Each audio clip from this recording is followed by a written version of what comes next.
Isabella Rodriguez stood frozen at the grocery store checkout, her card declined for the second time, as her 6-year-old daughter's voice echoed through her phone asking about the special cereal she had promised. Behind her, impatient customers shifted inside, their judgment cutting deeper than any blade. She began removing items one by one. First, the strawberry yogurt her daughter had drawn hearts next to on their shopping list, then the ground beef that would have fed them for 3 days.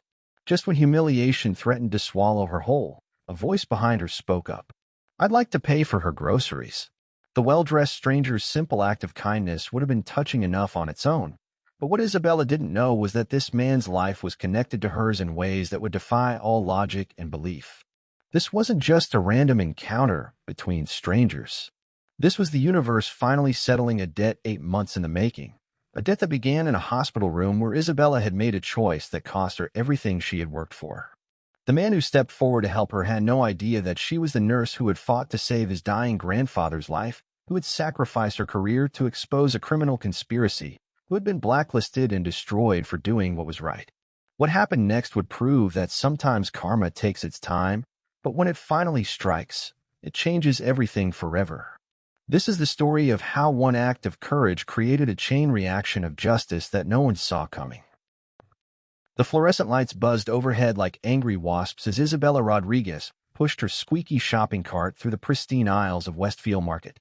Her scrub still smelled faintly of disinfectant from her 12-hour shift at the medical clinic, and her feet ached in ways that made every step feel like walking on broken glass. But she couldn't go home yet. Not when Sophia was waiting.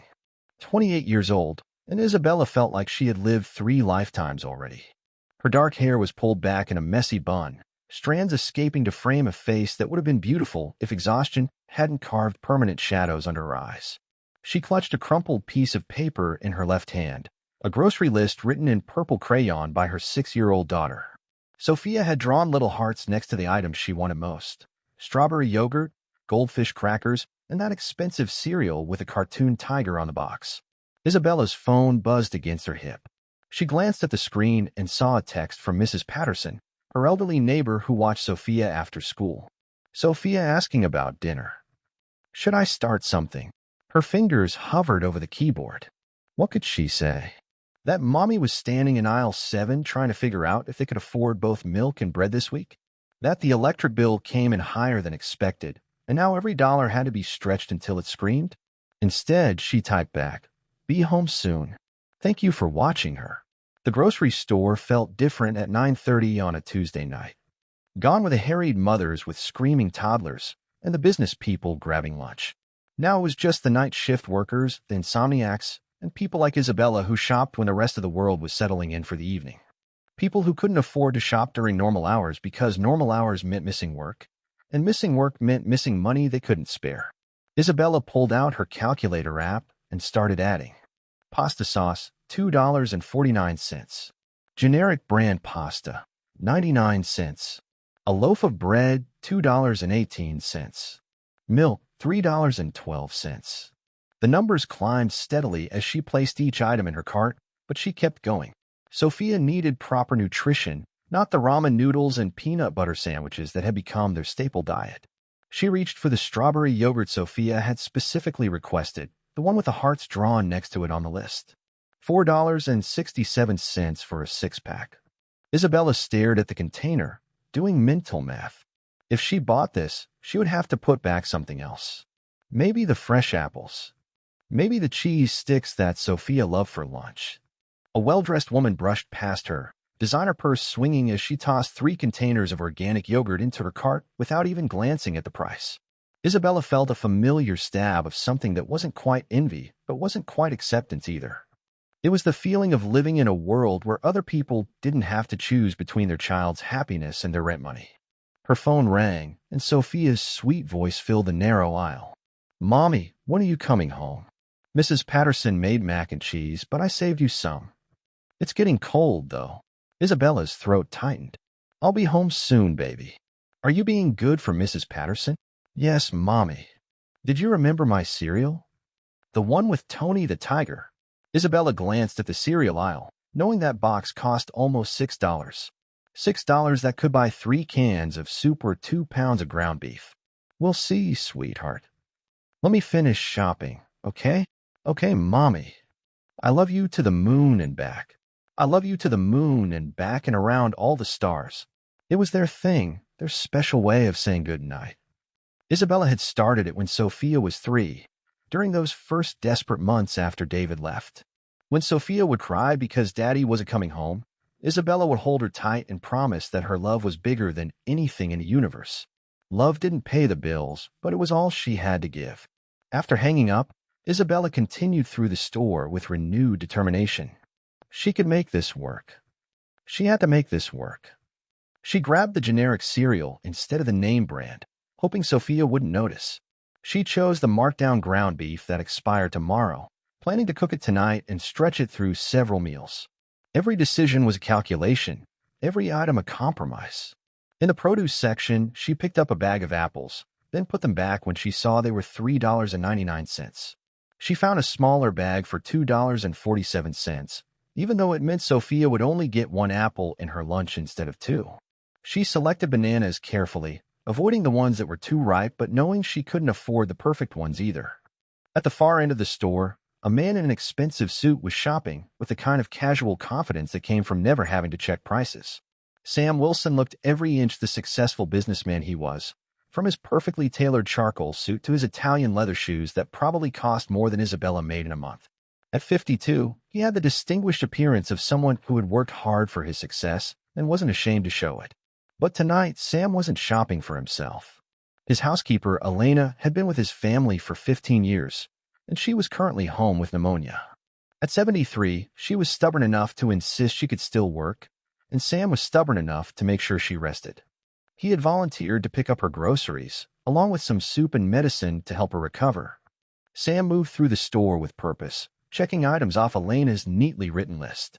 She had old-fashioned handwriting, the kind they didn't teach in schools anymore, and she had organized everything by aisle to make his shopping trip more efficient. Chicken broth, saltine crackers, chamomile tea, throat lozenges. Simple things for a simple woman who had spent decades taking care of his family without complaint. He was reaching for a bottle of honey when he heard the phone conversation in the next aisle. A woman's voice, tired but gentle, talking to what sounded like a young child. There was something in her tone that made him pause, something that reminded him of his own mother during the lean years before his father's business took off. "We'll see, sweetheart. Let me finish shopping, okay?" The phrase, "we'll see," hit him harder than it should have. He remembered his mother saying those exact words when he was 8 years old, begging for a toy he saw in a commercial. "We'll see" meant no, but it was the kind of no that parents used when they couldn't bear to disappoint their children directly. It was the no that came with guilt and sleepless nights and the weight of feeling like you weren't enough. Sam finished gathering Elena's items and headed toward the checkout lanes, but something made him take a detour through the grocery aisles. He told himself he was just being thorough, making sure he hadn't missed anything on Elena's list. But the truth was that he was curious about the woman with the tired voice and the careful way she said, "We'll see." He found her in aisle 12, standing in front of the cereal display with a calculator in one hand and a crumpled piece of paper in the other. She was younger than he had expected, probably not even 30, with the kind of natural beauty that exhaustion couldn't completely hide. Her scrubs suggested she worked in healthcare, and the way she was studying prices with mathematical precision suggested she was familiar with making difficult choices. Isabella was running the numbers again, trying to make them work. Cereal, milk, bread, pasta, sauce, ground beef, eggs, bananas, yogurt. The total was climbing toward $43, and she only had $38.72 on her debit card. She knew, because she had checked her balance twice on the way to the store. She started removing items. First the yogurt, even though Sophia had drawn hearts next to it. Then the name-brand pasta sauce, replacing it with a generic version that cost 60 cents less. She stood there for a long moment, staring at the cereal box in her hands. Sophia had been so excited about it, had talked about Tony the Tiger all week after seeing a commercial. "Mommy, can we get the cereal with Tony? He says it makes you strong like a tiger." Isabella had laughed and promised they would look for it at the store. She hadn't promised they would buy it, but 6-year-olds didn't understand the difference between looking and buying. 6-year-olds lived in a world where wanting something and getting it were separated only by a trip to the store and a conversation with Mommy. She put the expensive cereal back and reached for the store brand. It was half the price and probably tasted exactly the same. Sophia would understand. She always understood, even when she shouldn't have to. Isabella made her way to the checkout line, her cart lighter than when she had started, but her heart somehow heavier. The teenage cashier looked bored as she began scanning items, the beep of the register marking each small compromise Isabella had made. "Did you find everything you needed tonight?" the cashier asked, the question automatic and meaningless. "Yes, thank you," Isabella lied, because what else could she say? That she had found everything she could afford, which wasn't the same thing at all. The total appeared on the screen, $37.46. Isabella felt a wave of relief. She had done it. She had managed to get a week's worth of groceries for under $38. It was a small victory, but she would take it.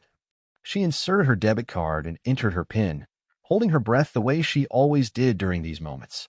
The screen displayed processing for what felt like an eternity, and then the words that made her stomach drop: "Card declined."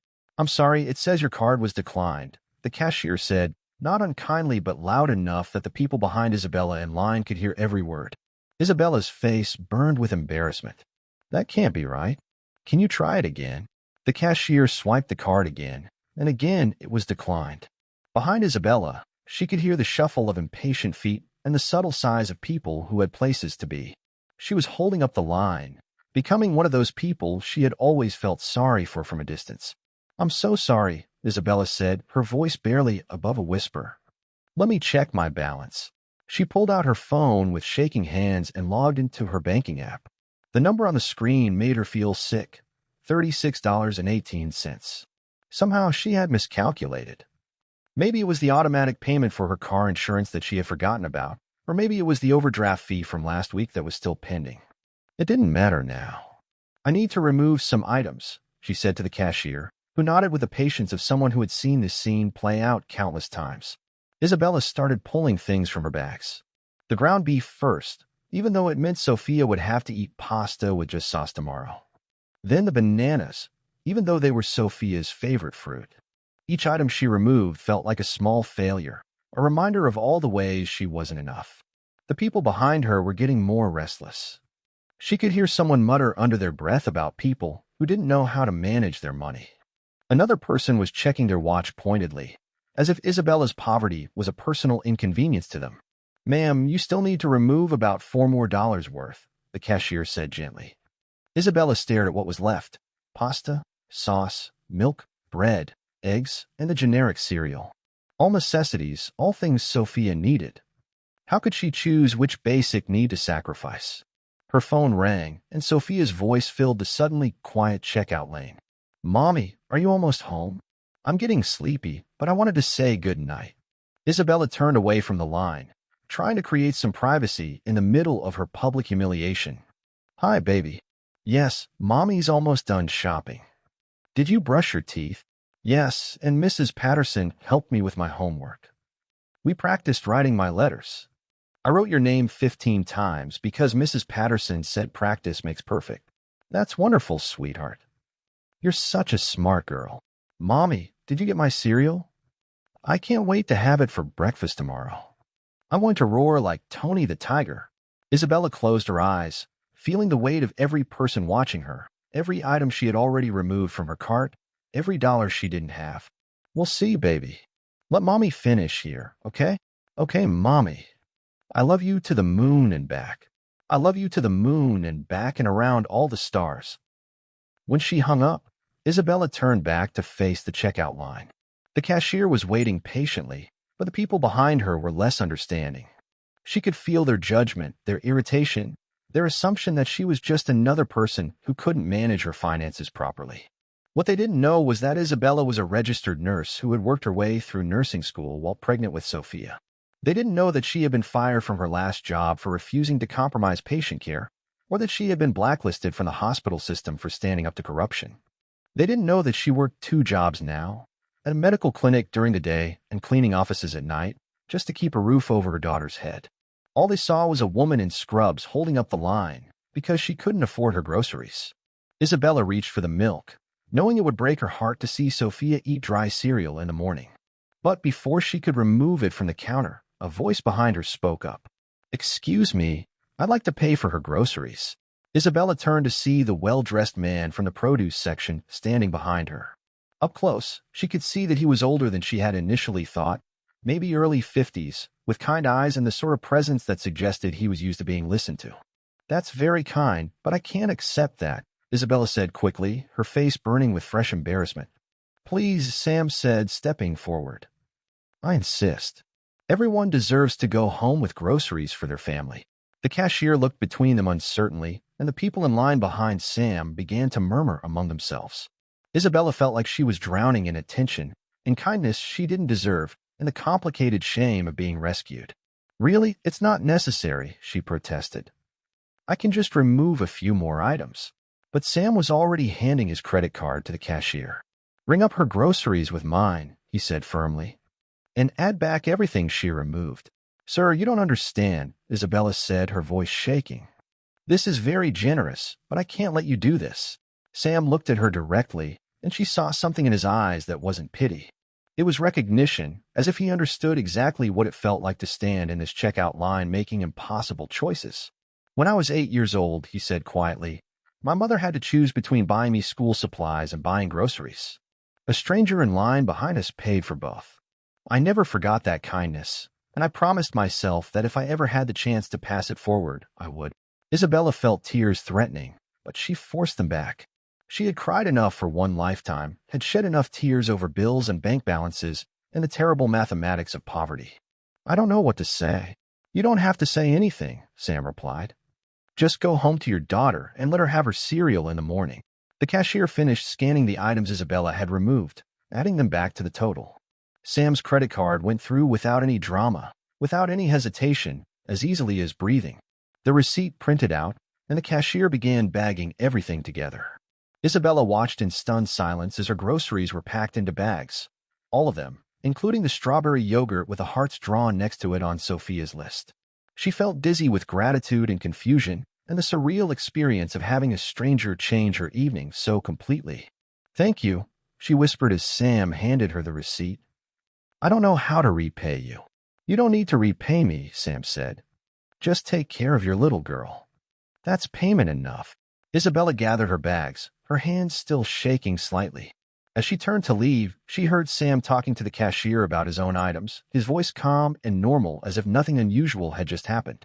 As if he bought groceries for strangers every day of the week. Walking to her car, Isabella felt like she was moving through a dream. The bags in her hands felt heavier than they should have, weighted with more than just food. They carried the kindness of a stranger, the possibility that the world might not be as harsh as she had learned to expect. She loaded the groceries into her beat-up Honda Civic, the car that had seen better days but still got her from point A to point B. As she sat in the driver's seat, she allowed herself one moment to fall apart. Just one moment to feel the full weight of what had just happened, the generosity that had appeared out of nowhere when she needed it most. Then she wiped her eyes, started the car, and headed home to Sophia, who was waiting with mac and cheese that was getting cold and dreams of Tony, the tiger cereal, for breakfast. Isabella had no idea that the stranger who had just changed her evening was about to change her entire life, or that their meeting in that grocery store was the beginning of a story that would prove that sometimes the universe keeps perfect accounts of every kindness and every cruelty. Sometimes what goes around really does come around, in ways that no one could ever expect. The drive home should have taken 15 minutes, but Isabella found herself sitting in the parking lot of Westfield Market for another 10, trying to process what had just happened. The bags of groceries in her back seat felt like evidence of a miracle, proof that kindness still existed in a world that had shown her mostly indifference. She pulled out her phone and called Mrs. Patterson. "I'm on my way home now. Is Sophia still awake?" "Just barely," the elderly woman replied with a chuckle. "She's been fighting sleep, insisting she needs to wait for Mommy. That little girl adores you, Isabella.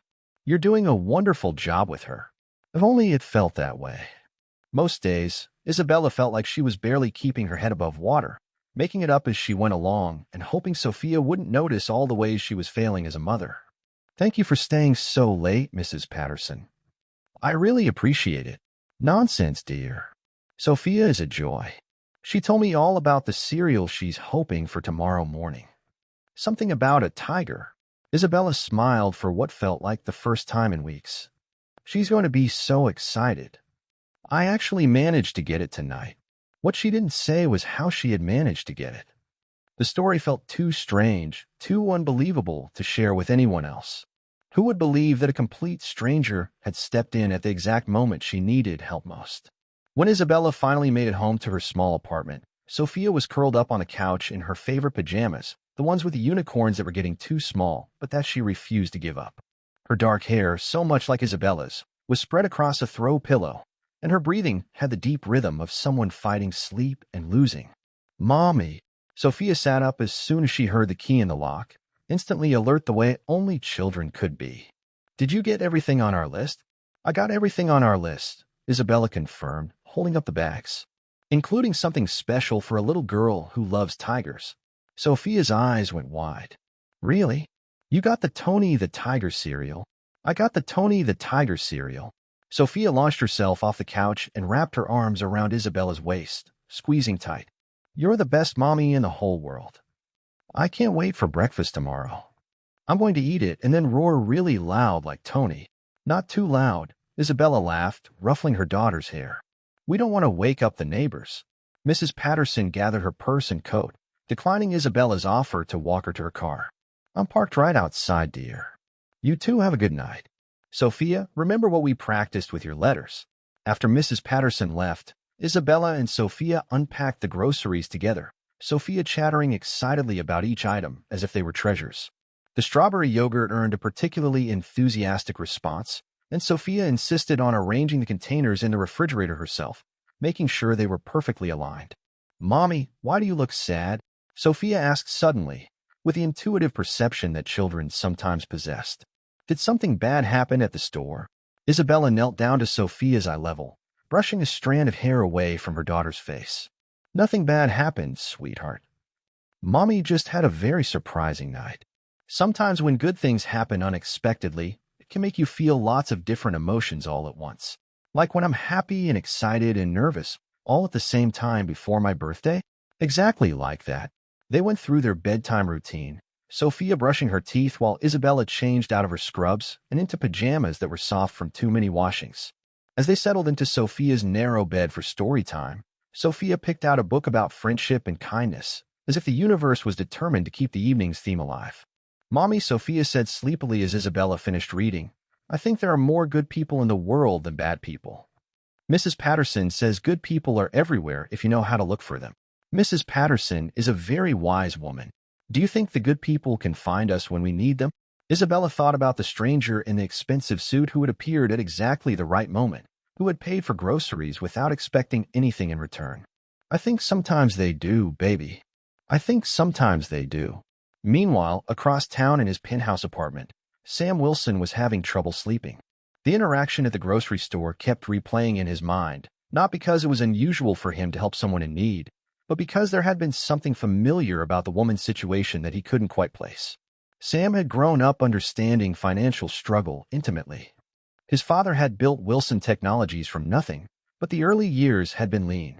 Sam remembered his mother clipping coupons and shopping at thrift stores, remembered the careful way she budgeted every dollar, and the pride she took in making ends meet. Those experiences had shaped him, had taught him that success was something to be grateful for, not something to take for granted. He poured himself a glass of water and stood at his floor-to-ceiling windows, looking out at the city lights below. Somewhere out there, a little girl was probably fast asleep, dreaming about tiger cereal for breakfast. The thought made him smile. His phone buzzed with a text from Elena, his housekeeper. "Thank you for the groceries and medicine. You're too good to an old woman." Sam typed back, "Rest and get better. The house can take care of itself for a few more days." Elena had been more than an employee to his family. She had been there when his mother was dying, had held Sam's hand at the funeral when he was too overwhelmed to cry. She had watched him build his company from a small tech startup to a multi-billion-dollar empire, had celebrated every milestone and weathered every setback. She was family in every way that mattered. It was Elena who had taught him that wealth was a responsibility, not just a privilege. "God gives some people more so they can help those who have less," she would say in her gentle accent. "Money is like water. It's only good when it flows." The next morning, Isabella woke to the sound of Sophia singing in the kitchen.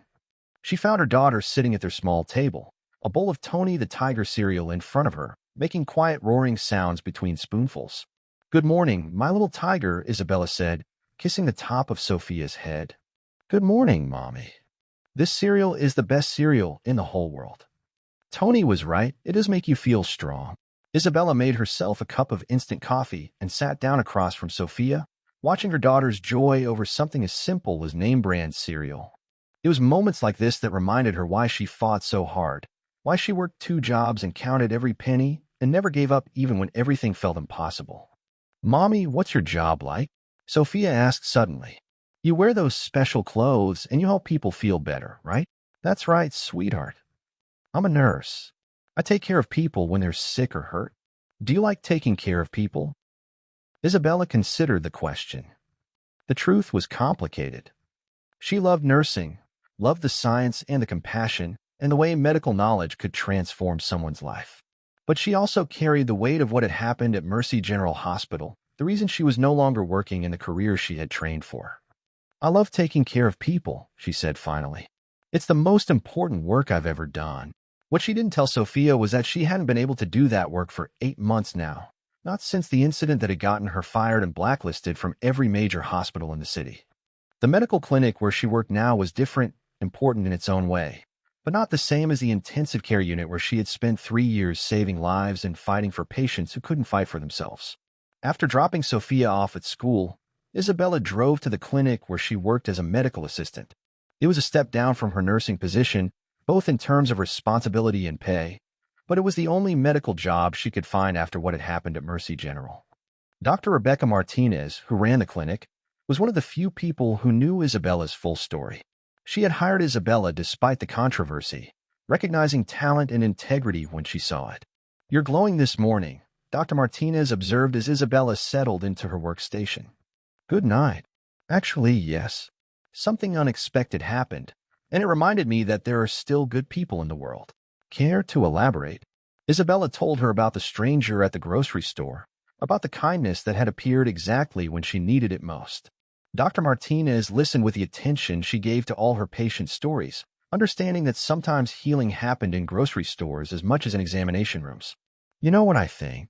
Dr. Martinez said when Isabella finished. I think the universe has a way of balancing things out. You've been through hell this past year, but you've never stopped being kind, never stopped doing the right thing. Maybe it's time for some of that kindness to come back to you. Isabella wanted to believe that was true, but her experience had taught her to be cautious about hope. Hope was a luxury she couldn't afford, not when Sophia was depending on her to be practical and strong. The morning passed quickly with patients, each one bringing their own story of struggle and resilience.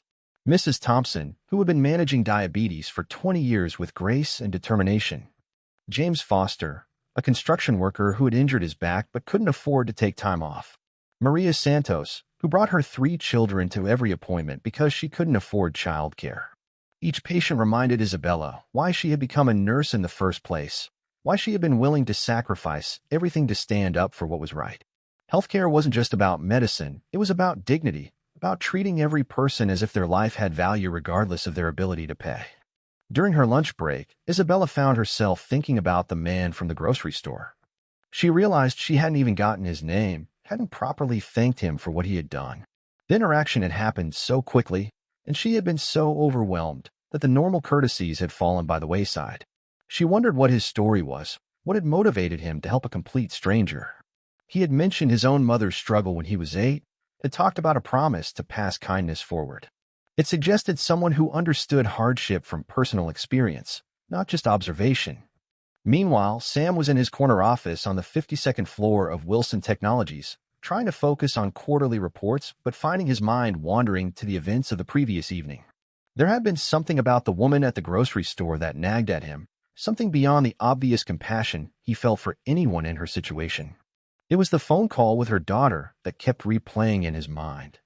The gentle way she had spoken, the love in her voice, the careful balance between honesty and protection that good parents managed. It reminded him of his own mother, of the way she had shielded him from their financial struggles while never lying about their reality. His assistant, Jennifer Walsh, knocked on his door. Mr. Wilson, you have the Morrison meeting in 10 minutes. And your mother called, she's confirmed for dinner Sunday night. Sam's mother, Dorothy Wilson, was 81 years old and still sharp as a tack. She lived in the same modest house where Sam had grown up, refusing his offers to buy her something larger or more luxurious. "I have everything I need right here," she would say. Happiness doesn't come from square footage. Sunday dinners with his mother were sacred to Sam. They would cook together, just as they had when he was young, and she was stretching every dollar to feed them both. She would tell him stories about his father, who had died when Sam was 15, and remind him of the values that had shaped their family. "Hard work and kindness," his father used to say. "Those are the only things that matter in the end." The Morrison meeting went well, a potential acquisition that would expand Wilson Technologies into renewable energy. Sam had built his company on the principle that technology should solve real problems for real people, and the solar innovation Morrison Industries had developed could revolutionize clean energy access in developing countries. After the meeting, Sam found himself walking to the floor-to-ceiling windows that made up one wall of his office. The city stretched out below him, millions of people living their lives, facing their struggles, celebrating their victories. Somewhere out there was the woman from the grocery store, probably at work, probably still worrying about bills and groceries and all the small fears that poverty created. He pulled out his phone and called Elena to check on her recovery. She was feeling better, she reported, but still weak. "I should be back to work tomorrow," she insisted. "Absolutely not," Sam replied firmly. "Take the rest of the week." "Doctor's orders." "I don't go to doctors who wear $1,000 suits." Elena laughed, but Sam could hear the affection in her voice. "This particular doctor is very concerned about his favorite patient." Elena, that's not a request." After hanging up, Sam realized he was thinking about the grocery store woman again. There had been something professional about her bearing, something that suggested education and training beyond her obvious current circumstances. Her scrubs had indicated healthcare work, but there were many levels within that field. He found himself curious about her story, about what had led a woman who was clearly intelligent and hardworking to be counting dollars in a grocery store checkout line. It wasn't judgment. Sam understood that life could change quickly, that circumstances beyond anyone's control could reshape everything in an instant. It was recognition, the sense that there was more to her situation than met the eye. That afternoon, Isabella was helping Dr. Martinez with a particularly complex patient case when her phone rang. The caller ID showed Mercy General Hospital, and her heart immediately started racing. She hadn't heard from anyone at the hospital since the day she was escorted out 8 months ago. "I need to take this," she told Dr. Martinez, stepping into the hallway. "Isabella Rodriguez?" The voice was unfamiliar, crisp and professional. "Yes, this is Isabella. This is Janet Hughes from Human Resources at Mercy General. I'm calling to inform you that we've had some recent developments regarding your employment termination. There's been an internal investigation, and we need to schedule a meeting with you as soon as possible." Isabella's legs felt weak. "What kind of investigation? I can't discuss details over the phone. Are you available to come in tomorrow afternoon? Say 2 o'clock. Isabella's mind was racing. An investigation into her termination could only mean one thing. Someone was finally looking into the corruption she had tried to expose. The corruption that had cost her career and her reputation and her ability to work in the field she loved. "Yes," she managed. "I'll be there." After hanging up, Isabella stood in the hallway for several minutes, trying to process what had just happened. Dr. Martinez appeared beside her, concern evident on her face. "Everything okay?" "I don't know," Isabella replied honestly. "Mercy General wants to meet with me tomorrow." They mentioned an investigation. Dr. Martinez's eyes widened. She knew the whole story of what had happened at Mercy General, knew about the ethical stand Isabella had taken and the price she had paid for it. "Do you want me to come with you?" Dr. Martinez offered. "As moral support? Thank you, but I need to face this on my own. Whatever it is, I need to handle it myself." That evening, as Isabella helped Sophia with her homework, she tried to push thoughts of the phone call out of her mind. Sophia was working on a writing assignment about heroes. She had chosen to write about nurses. Nurses are heroes because they take care of people when they're sick, Sophia read aloud from her paper. "My mommy is a nurse, and she's the best hero in the world because she always does what's right even when it's hard." Isabella felt tears prick her eyes. If only Sophia knew how hard it had been, how much doing what was right had cost them both. But maybe that was the point. Maybe the example she was setting for her daughter was worth the sacrifice, even if Sophia never fully understood what that sacrifice had been. "That's beautiful, sweetheart," Isabella said, hugging Sophia close. But you know what makes someone a real hero? What? It's not the job they do or the clothes they wear. It's choosing to help people even when no one is watching, even when it's difficult, even when they don't get anything in return. Sophia considered this seriously. Like the man at the store last night, the one who helped us with groceries. Isabella smiled. Her daughter was wiser than she sometimes realized. Exactly like that. That night, after Sophia was asleep, Isabella sat at her small kitchen table and thought about the phone call from Mercy General. 8 months ago, she had been a respected ICU nurse with a promising career and a secure future. Then she had witnessed something that challenged everything she believed about the medical profession, and she had made a choice that changed her life forever. It had started with an elderly patient named Robert Wilson, a 78-year-old man who had been admitted with pneumonia and complications from diabetes. He was stable but needed careful monitoring and at least another week of treatment. But his insurance company was pressuring the hospital to discharge him early, claiming his condition didn't warrant continued inpatient care. Isabella had seen this pattern before, insurance companies trying to cut costs by pushing for early discharges, regardless of patient safety. But this case was different. The pressure wasn't just coming from the insurance company, it was coming from within the hospital itself, from administrators who seemed more concerned with profit margins than patient outcomes. When Isabella raised concerns about Mr. Wilson's condition, she was told to mind her own business. When she documented her observations in his chart, those notes mysteriously disappeared. When she requested a meeting with the attending physician, she was told that nursing staff didn't make medical decisions. But Isabella knew what she had seen. Mr. Wilson wasn't ready for discharge. His vital signs were still unstable, his infection markers were elevated, and he was showing signs of confusion that suggested his condition was worsening, not improving. Discharging him would be dangerous, potentially fatal. She had tried to work within the system, had followed every protocol and procedure she could think of. But the system was rigged, and patient safety was being sacrificed for financial gain. So Isabella had made a choice that would change everything. She had gone directly to Mr. Wilson's family and told them the truth about his condition. The family had demanded answers from the hospital administration. They had insisted on a second opinion, had refused to accept the early discharge. And Mr. Wilson had remained in the hospital for another 10 days, during which time his condition had indeed worsened significantly. Without continued treatment, he very likely would have died at home, alone and in pain. But Isabella's actions had consequences. The hospital administration accused her of violating patient confidentiality, of overstepping her bounds, of undermining medical authority.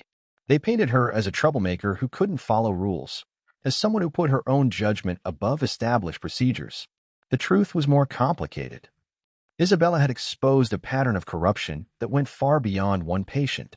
She had revealed that certain administrators were receiving kickbacks from insurance companies for early discharges, that medical decisions were being made based on financial incentives rather than patient needs, that the hospital's profit margins were being prioritized over people's lives. For her trouble, Isabella had been fired, blacklisted, and professionally destroyed. No other hospital would hire her. Her reputation was ruined. Her career was over. She had done the right thing, and it had cost her everything. But now, 8 months later, Mercy General was calling about an investigation. Something had changed. Something had shifted in her favor. Isabella didn't dare hope too much, but she couldn't help wondering if justice might finally be possible. As she sat in her quiet kitchen, Isabella thought about the stranger from the grocery store, about his unexpected kindness, and his words about passing forward the help he had once received. She wondered if he had any idea how much his gesture had meant, how it had reminded her that good people still existed in a world that often felt cruel and indifferent. She thought about Sophia's essay on heroes, about the idea that heroism was about choosing to help others even when it was difficult. Maybe that was what connected her to the stranger. They were both people who believed in doing the right thing, regardless of the cost. Tomorrow, she would go to Mercy General and find out what the investigation had revealed. Tonight, she would simply be grateful for the groceries in her refrigerator, for the daughter sleeping peacefully in the next room, and for the reminder that kindness still existed in unexpected places. What Isabella didn't know was that her stranger from the grocery store was closer to her story than she could ever imagine. What she didn't know was that Robert Wilson, the patient she had fought to protect, had been someone's beloved father. What she didn't know was that her act of courage had already set in motion a chain of events that would soon reveal the true meaning of justice and the way the universe sometimes kept perfect accounts of every kindness and every sacrifice. The truth was about to change everything, in ways that neither Isabella nor Sam could have predicted when they met in that grocery store checkout line. Sometimes the most important connections happen between strangers, and sometimes what looks like coincidence is actually fate finally settling its debts. The morning of Isabella's meeting at Mercy General Hospital dawned gray and overcast, as if the sky itself was holding its breath. She had barely slept, her mind cycling through every possible scenario, every potential outcome of whatever investigation the hospital had conducted. Sophia had noticed her mother's nervousness at breakfast, offering extra hugs and promising to be extra good at school. "Are you going to be okay today, Mommy?" Sophia had asked with the intuitive concern that children sometimes possessed. "I'm going to be fine, sweetheart," Isabella had replied, hoping it was true. Sometimes grown-ups have important meetings that make them nervous, even when they're about good things. Now, standing in the parking lot of Mercy General Hospital, Isabella felt the familiar weight of anxiety settling in her chest. This place had been her professional home for 3 years. She had saved lives within these walls, had formed friendships with colleagues, had believed she was building a career that would provide security for her and Sophia. Walking back through those doors felt like returning to the scene of a crime, except she wasn't sure if she was the victim or the accused. The lobby looked exactly the same: sterile white walls, comfortable seating areas designed to soothe worried families, the quiet hum of medical equipment and hushed conversations. Isabella checked in at the reception desk, her hands trembling slightly as she provided her identification. "Ms. Rodriguez, please have a seat. Someone will be with you shortly," the receptionist said with professional courtesy, no recognition in her voice despite the fact that Isabella had walked past this desk every day for 3 years. While waiting, Isabella's mind drifted to the events that had led to this moment. 8 months of struggling to rebuild her life, 8 months of working jobs that paid half what she was worth, 8 months of wondering if she had made the right choice in speaking up about the corruption she had witnessed. The doubt was the hardest part, not doubt about what she had seen, but doubt about whether the cost had been worth it. "Ms. Rodriguez," a woman in a navy blue suit approached, extending her hand. "I'm Janet Hughes, Human Resources Director. Thank you for coming in today." Isabella shook her hand, noting the firmness of the grip and the direct eye contact. This wasn't the same HR representative who had processed her termination 8 months ago. That woman had avoided looking at Isabella directly, had stammered through the official termination language as if reading from a script she didn't believe. They walked through familiar corridors, passing the elevator bank that Isabella had used countless times to reach the ICU. The smell of disinfectant and floor wax brought back a flood of memories: late-night emergencies, successful codes that brought patients back from the brink, quiet moments with families during their worst hours. This had been more than a job to Isabella. It had been a calling. Janet led her to a conference room Isabella had never seen before, clearly reserved for administrative meetings rather than medical consultations. Sitting at the polished table were 3 people Isabella didn't recognize: 2 men in expensive suits, and a woman with silver hair and the bearing of someone accustomed to authority. "Ms. Rodriguez, please have a seat," Janet said, gesturing to a chair across from the others. "I'd like you to meet District Attorney Patricia Blackwood, Detective Michael Torres, and FBI Agent David Sterling." Isabella's heart started racing. FBI? District Attorney? This wasn't just an internal hospital investigation. This was something much bigger, much more serious than she had imagined. "Ms. Rodriguez," District Attorney Blackwood began, her voice steady and professional. 8 months ago, you were terminated from your position here at Mercy General Hospital. We're here today because our investigation has revealed that your termination was not only unjustified, but was part of a deliberate cover-up of criminal activity within this institution. Isabella felt dizzy. Criminal activity? Agent Sterling opened a thick folder. "Ms. Rodriguez, do you remember a patient named Robert Wilson? 78 years old, admitted last November with pneumonia and diabetic complications." The name hit Isabella like a physical blow. Of course, she remembered Robert Wilson. He was the patient whose case had cost her everything, the elderly man she had fought to protect when the hospital administration wanted to discharge him prematurely. "Yes, I remember Mr. Wilson," Isabella said quietly. "Can you tell us what happened with his case?" Detective Torres asked. Isabella took a deep breath and began to recount the story she had told so many times in her own mind over the past 8 months. The pressure to discharge Mr. Wilson early, despite his unstable condition. The mysterious disappearance of her nursing notes documenting his deteriorating status. the way her concerns were dismissed and her observations ignored. The difficult decision to speak directly to his family about the risks of early discharge. Mr. Wilson remained in the hospital for an additional 10 days after his family intervened, Isabella concluded. During that time, his condition worsened significantly. If he had been discharged when the administration wanted, I believe he would have died at home. The three investigators exchanged glances. District Attorney Blackwood leaned forward. Ms. Rodriguez, we need you to understand something important. Mr. Wilson did die 2 weeks after he was finally discharged. Isabella felt the air leave her lungs.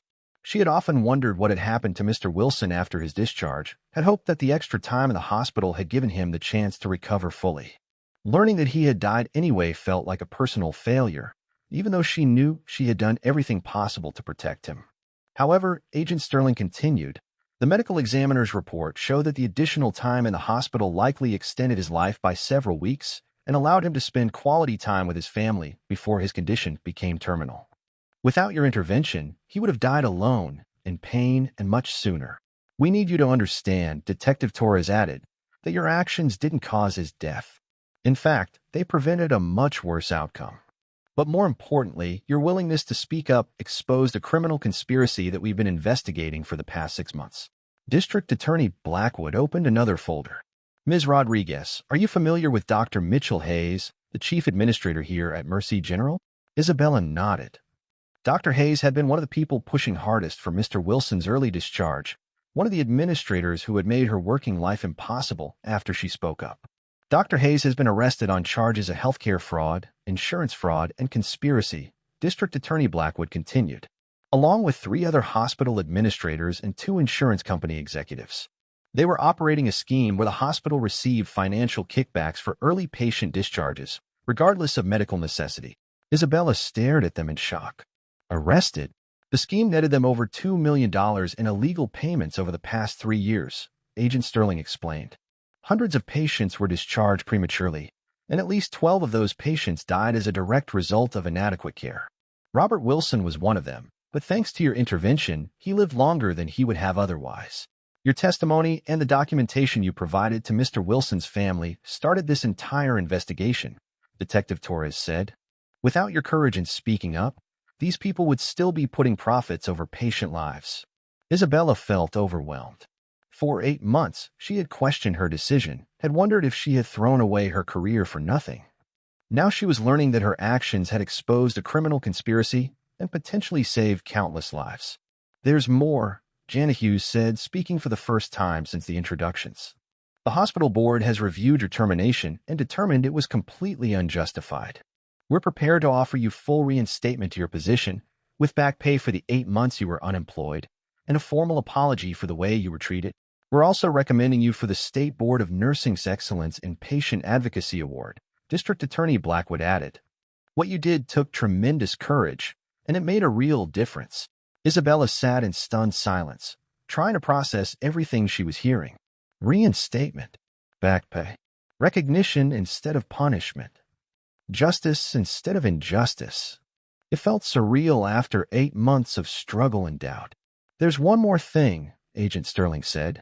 Mr. Wilson's family has been looking for you. They want to thank you personally for what you did for their father. They've been trying to find you since they learned about your role in exposing the corruption. His family, Isabella asked. His son, specifically. He's been very vocal about the need for healthcare reform and patient protection laws. He's used his father's story to advocate for changes that will prevent this kind of corruption in the future. Isabella thought about Robert Wilson's family, about the grief they must have experienced, about the way their loss had been compounded by the knowledge that their father's death was preventable. She wondered if meeting them would bring closure or just reopen old wounds. I'd like to meet them, she said finally. I'd like them to know how much their father meant to me, how fighting for him changed my life. I think that can be arranged, District Attorney Blackwood said with a slight smile. In fact, I believe Mr. Wilson's son would very much like to meet you as well. The meeting concluded with handshakes and business cards, with promises of follow-up calls and court dates for the upcoming trials. Isabella walked out of Mercy General Hospital in a daze, her mind struggling to accept that her nightmare was finally over. She sat in her car for several minutes, staring at the hospital building that had been both her professional home and the source of her greatest struggle. Then she pulled out her phone and called Dr. Martinez. "Rebecca, you're not going to believe what just happened." Meanwhile, across town, Sam Wilson was in his office trying to focus on a board presentation when his assistant Jennifer knocked on his door. "Mr. Wilson, there's someone here to see you. District Attorney Patricia Blackwood. She says it's about your father." Sam's blood ran cold. His father had been dead for over 30 years. What could the district attorney possibly want to discuss about him? "Send her in," Sam said, his voice steadier than he felt. District Attorney Blackwood entered with the same professional bearing she had shown Isabella earlier that day. "Mr. Wilson, thank you for seeing me without an appointment. I have some important information about your father's death last year." Sam frowned. "My father died 37 years ago, Ms. Blackwood. I think there may be some confusion. I'm referring to Robert Wilson, age 78, who died last December after being treated at Mercy General Hospital." The correction hit Sam like a physical blow. She wasn't talking about his father. She was talking about his grandfather, the man who had raised him after his father's death, the man who had been like a second father to him for most of his adult life. "My grandfather," Sam said quietly. "Yes, he died last December. But I don't understand what the district attorney's office would want with his case.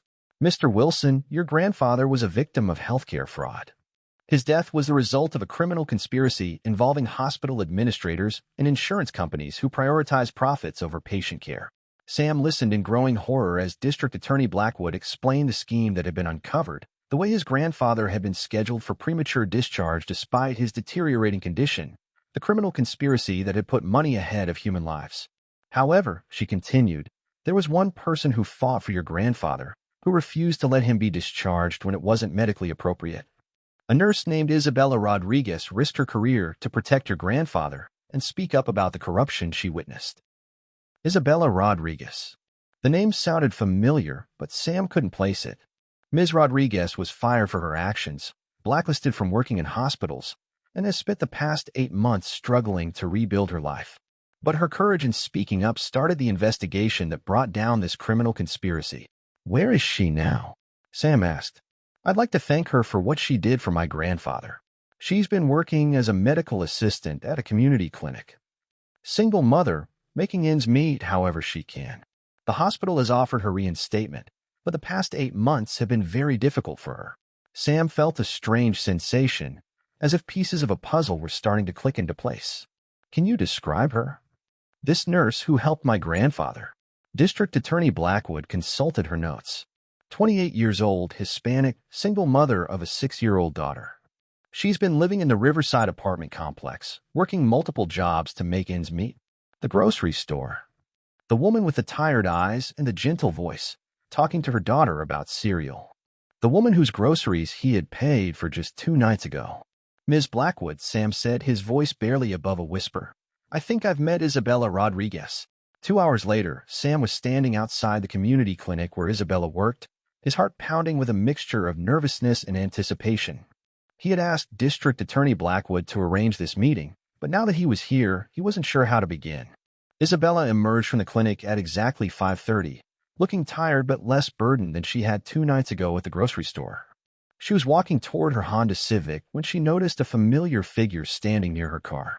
"You," she said, recognition dawning in her eyes. "You're the man from the grocery store." "My name is Sam Wilson," he said. "And I think we have more to talk about than groceries." Isabella looked confused. "I don't understand. How did you find me? What do you want?" Sam took a deep breath. "Isabella, the patient you fought for at Mercy General Hospital, Robert Wilson, he was my grandfather." The color drained from Isabella's face. "Your grandfather? You saved his life, Isabella. Maybe not permanently, but you gave him 2 more weeks with his family. 2 more weeks to say goodbye, to tell us he loved us, to die with dignity instead of alone and in pain." Isabella felt tears starting to form. "I'm so sorry for your loss. I tried so hard to help him.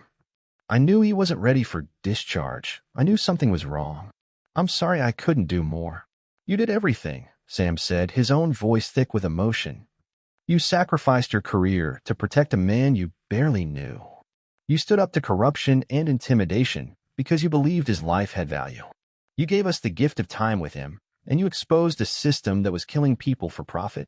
They stood in the parking lot as the sun began to set, two people whose lives had been connected by tragedy and courage, by loss and the determination to do what was right.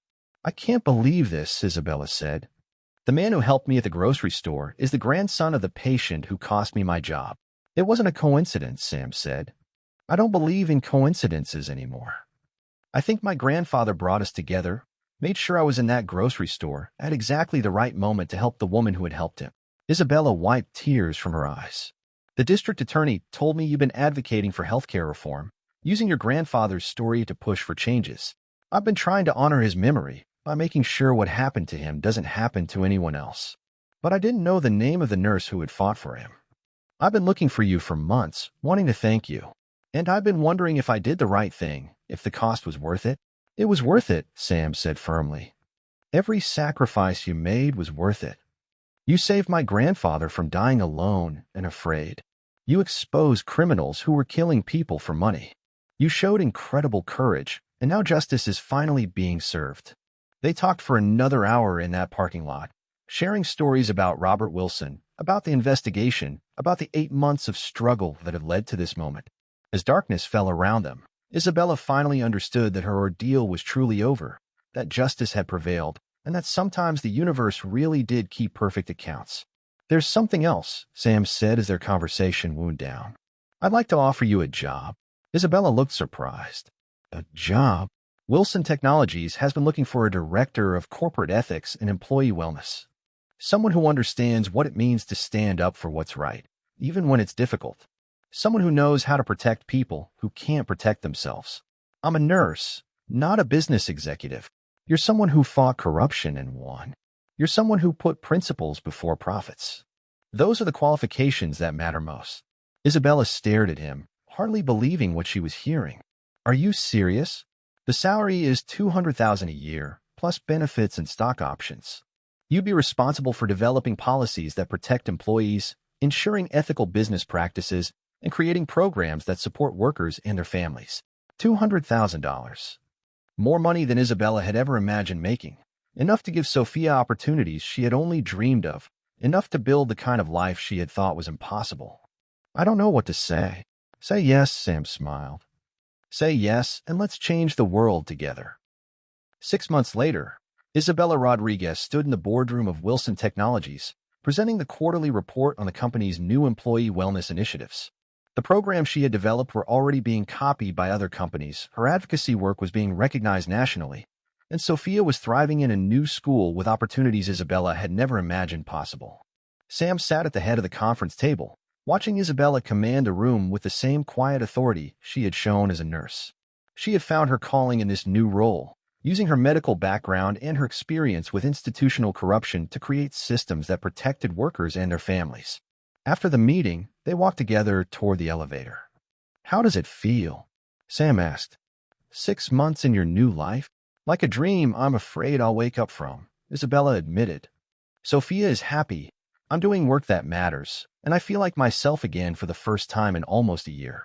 And Dr. Hayes, sentenced to 15 years in federal prison, along with his co-conspirators. The hospital has implemented new patient advocacy protocols, and 3 other hospitals have adopted similar programs. As they reached the elevator, Sam handed Isabella an envelope. "This came for you today. From the State Board of Nursing." Isabella opened it to find a formal certificate recognizing her with the Excellence in Patient Advocacy Award, along with a letter praising her courage and integrity. It was validation she had never expected, recognition that her sacrifice had been worthwhile. "There's one more thing," Sam said as the elevator arrived. "I had lunch with my mother yesterday. She wanted me to tell you something." "What's that?" "She said my grandfather would be proud of both of us.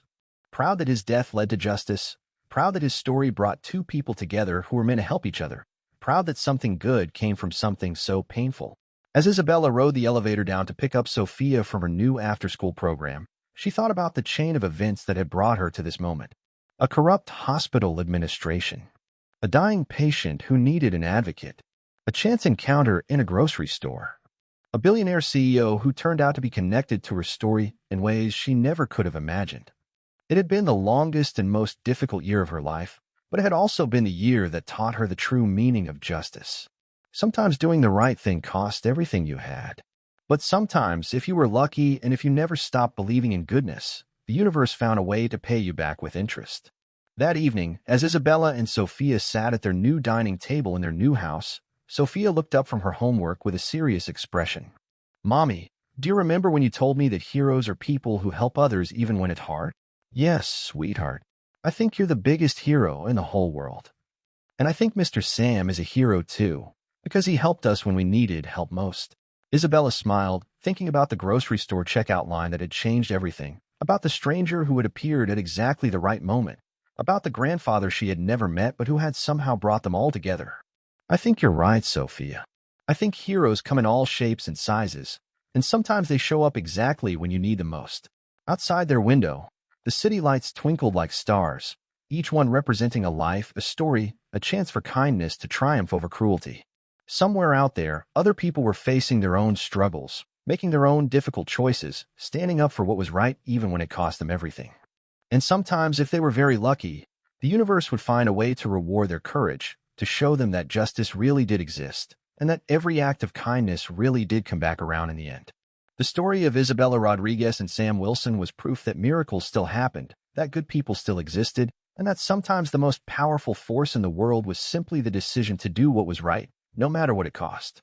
In a world that often felt dark and unfair, they had found light in each other's courage, hope in each other's kindness, and proof that the arc of the moral universe really did bend toward justice, sometimes in the most unexpected and beautiful ways imaginable.